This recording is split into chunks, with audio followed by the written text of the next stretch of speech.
नमस्कार. आज आलो आहे आपण बेबीच्या वेलकमकरिता सजावटीसाठी. त्याकरिता आम्ही सर्वात पहिले फुलं तोडून घेतले आहे.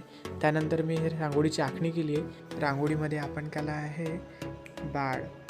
तर आपण बाहेरची रांगोळी काढून घेतली आहे. त्यानंतर आपण आतमध्ये करत फुलांची रांगोळी अशा पद्धतीने काढली आहे.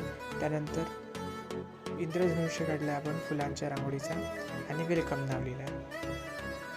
त्यानंतर आपण आतमध्ये सुद्धा फुलांचं डेकोरेशन केलं आहे.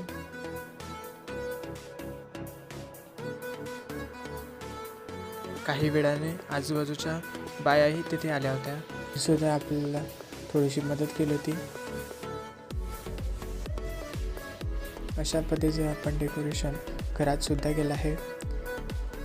आणि या घरात एवढं सुंदर असं डेकोरेशन दिसत होतं की त्यांना खूप आवडलं हे डेकोरेशन. त्याच्या टीपॉटवर सुद्धा आम्ही केलं होतं. त्यानंतर आपली पूर्ण झालेली रांगोळी. कशी वाटला तुम्हाला हा ब्लॉग कमेंटमध्ये नक्की सांगा.